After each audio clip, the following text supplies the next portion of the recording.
Alright folks, Pachinki's Idiot, we are back. Like Criminal Case on Facebook, let's head on to chapter number 3, where Jones was in a standoff with an Irish wolfhound.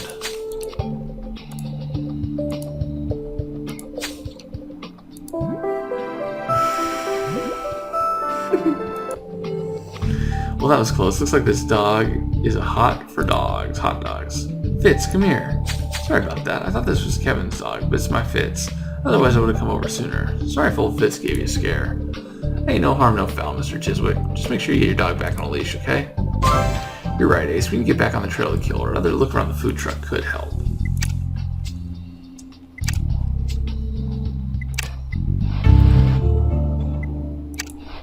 Saddest of all keys. And if I was a musician or knew any of that stuff, that would probably give a hint as to what kind of happened. You know, but I'm not.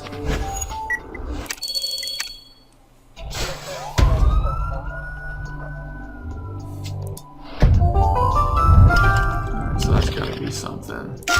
Yep. Laptops 1 and 2. Where's the pill bottle?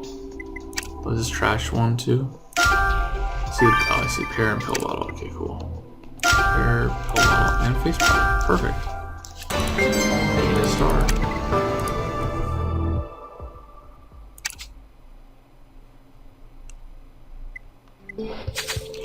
This laptop has a Henge logo as its desktop photo. I think you can unlock it so we can see if there's anything about the victim in there.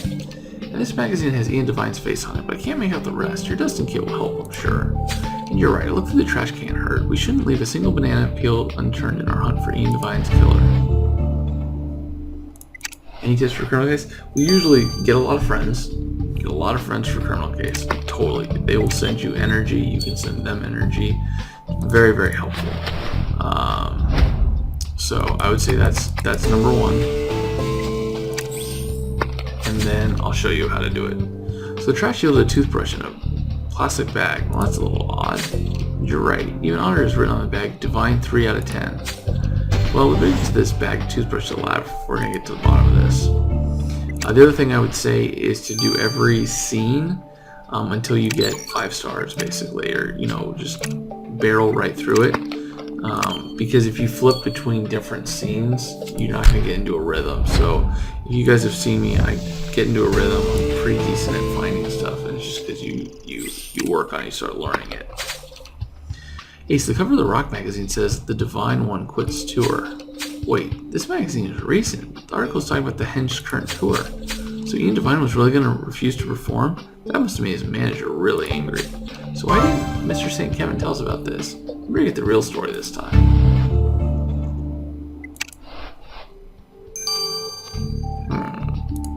Sounds sketchy, dude. Oh, I hate this one. So 6, 5, 6, 5, 6. I'll look at the first one, then. So 5, 8, 6, 8, 6. 6, 5, 6, 1, 8. Not bad. Not bad.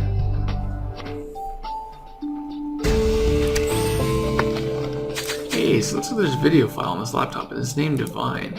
I agree, so we should take a look. Let's press play. How dare you? How could you write a book about us? Oh, go on, Ian. Our tawdry tales could help pad our retirement, and you know it. All I know is that I'm going to find all the copies of your rubbish book and set fire to them. Then I'm going to lock you in the closet of my dressing room for the rest of your life. Oh, you wouldn't. You don't mean that, Ian, please. You know I can't handle small spaces.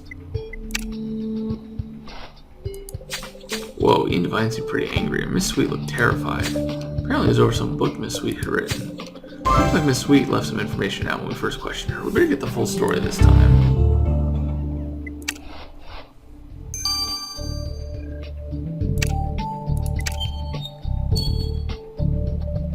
Hey, Mr. St. Kevin, we just came across a magazine that said your top star was quitting this tour. Funny that you failed to mention that. Well, I failed to mention it because it was old news. It's true, shortly after agreeing to the reunion, Ian claimed that he didn't want to tour anymore. Believe me, I drank a lot of Gold Stag when he said he wanted to quit. He said he just wanted to stay in Wales, raise his sheep, and sell his knitwear online. That hardly sounds like a rock star's life. Exactly. And him canceling the tour would have gone down badly with the fans. I mean, if I could face my claustrophobia to manage this tour from a cramped bus, he could live without his sheep for a few months, right? But you said this was old news, so he changed his mind and decided to perform again? Yep, I found the button to press. The fans. I described just how disappointed they'd be, and so Ian signed on for one last rock and roll hurrah. Well, it was his last hurrah, that much is certain. Maybe he should have just stayed on the farm. Yep. Sounds about right.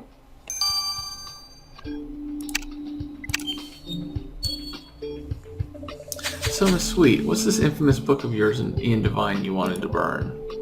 Wait, what? How do you know about that? You got a video on your laptop. Your chat with Ian got pretty heated. Yeah, not the way I'd hoped when I started recording. I wrote this tall book about my days as his groupie. All the girls have been doing it, so I thought, why not me? But he threatened to sue me. He said he wouldn't allow the book to be printed as long as he was alive. He got so violent. I wish I'd brought my Irish wolfhound with me. How interesting that Devine ended up dead. Now there's nothing stopping you from hitting the bestseller list with your memoirs. You got it all wrong, darling. I'm a lover, not a killer. I can imagine you're a lover.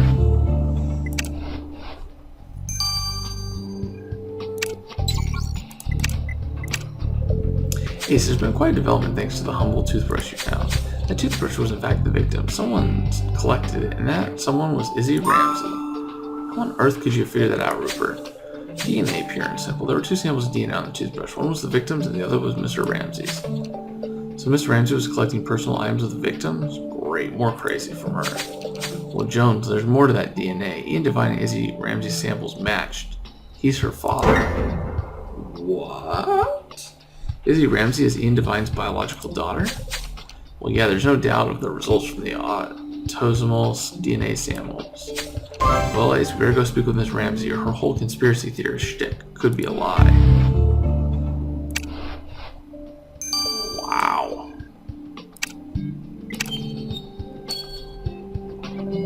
Miss Ramsey, we found part of your collection of Ian Devine's personal effects, and... Oh, do you have to interrogate me here? Can't we go outside? I'm feeling really claustrophobic. We'll be staying in here for the interrogation, and you're going to tell us why you really stole that toothbrush. Simple. The toothbrush is one of the items I plan to use to prove that your victim was an imposter. So you're sticking to the imposter story. Do you honestly expect us to believe that you didn't know that Ian Devine was your father? Wait, what? It's impossible. I was born in the 1980s. The real Ian Devine had been dead for years before that. Well, look, Miss Ramsey, I'm only going to say this once. We had a scientist examine that toothbrush and it belonged to the real Ian Devine, and you're his daughter. What? He really wasn't dead? And he was my dad? I can't tell what you really did or didn't know, Miss Ramsey, but I hope for your sake that you weren't involved in this murder. Nah, she's free. She's free. We get a few more juicy details about the exciting life of an aging English rock star. Sheep farming? Really? We've never heard of suspects who have been withholding information from us. Jones and your puns, man, I love it. Rose Sweet had a serious fight with the victim, and our kooky conspiracy theorist turns out to be the victim's illegitimate daughter. What's next? Good point, Ace. What's next? You should be catching this killer. Let's get back to the crime scene.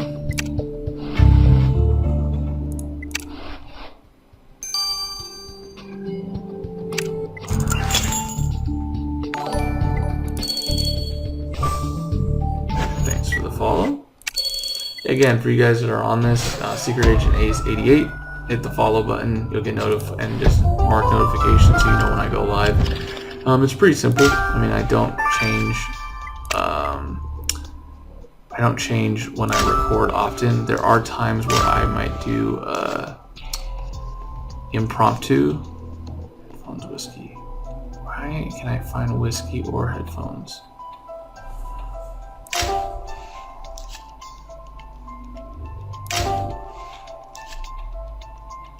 I can't find the headphones. What the f?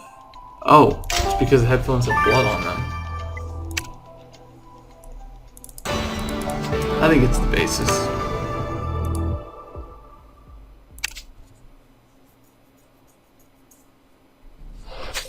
Ace, protective headphones have excellent noise cancellation. I've been wanting a pair ever since my upstairs neighbor moved in. But you're right, this pair also has blood all over them. We know our victim was killed with a sound frequency that liquefied his brain, so he definitely wasn't protecting his ears. But the killer must have been. Let's take a blood sample from those protective headphones. What is this broken stuff? It looks vaguely technical. Let's reassemble it and see what it could be. Let's rock and roll, Ace.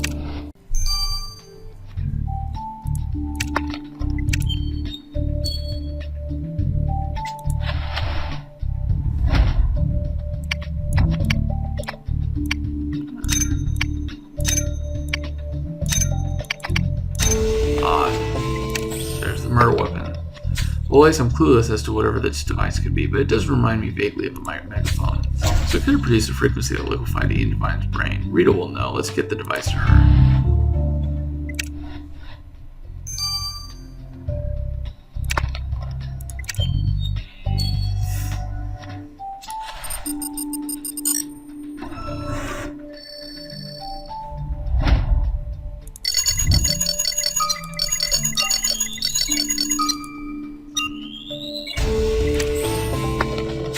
Get that blood sample from the protective headphones to the lab straight away, Ace. There has to be something that will help us catch the killer.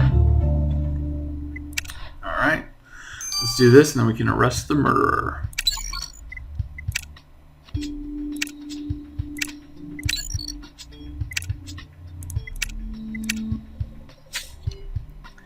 Hello again, Ace. You're just in time for scones and clotted cream. I prefer the Devon-style clotted cream on the scone followed by jam, but I will not judge you if you choose the Cornwall method, which is, of course, the inverse. Well, your open-mindedness is comforting, Rupert, but we're on the clock here. What can you tell us about the blood sample Ace found on the protective headphones? Well, the blood was the victim's, but he obviously wasn't wearing the protective headphones, so his brain would still be intact. The killer had to be wearing them at the time of the murder to protect themselves, but they ended up getting a bit splattered. Yeah, tell me about it. Was there anything in the sample that could help us track down the killer? Oh yes, some of the killer's ear hair was caught in the protective headphones, and a bit of it was in the blood sample you brought me. With it being ear hair, of course, there wasn't enough in the sample for full genetic analysis, but I can tell you without a doubt that the killer is male. So one of the suspects killed Ian Devine, and all those male suspects are close friends of his. Friends like that? Who needs enemies? Alright. One more clue. I'm still leaning towards his groupie. I mean, not his groupie, but his basis.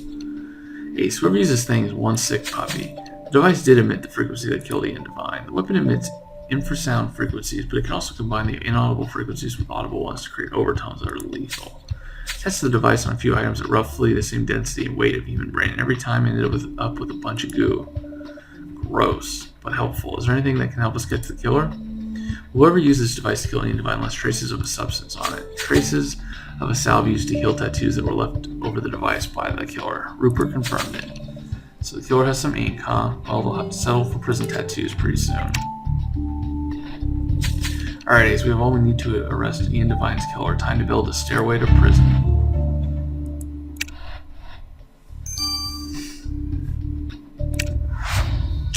So I think it's this guy, but he doesn't have a tattoo, does he? Oh, it's his manager. That was going to be my second guess, was his manager.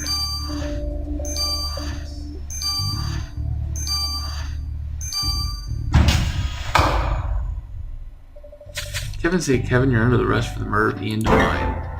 How would you even think I could do such a thing? Besides, he was my top star. Well, maybe you should cut down on the gold stag, Mr. St. Kevin. You left some of Devine's wrist when you checked his pulse.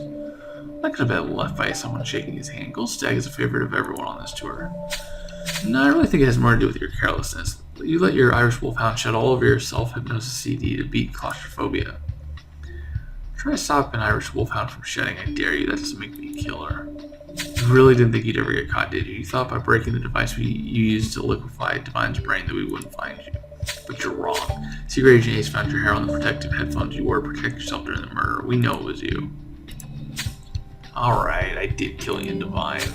Things hadn't been the same since the Henge broke up. I thought a reunion tour would help everyone's finances, including mine. But tickets weren't selling. Nobody cares about these guys anymore.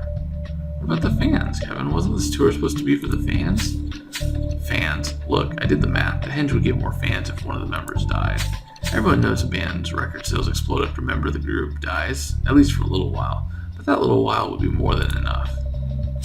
So you decided to fill a coffin so you could fill your coffers. Kevin St. Kevin, you're under arrest.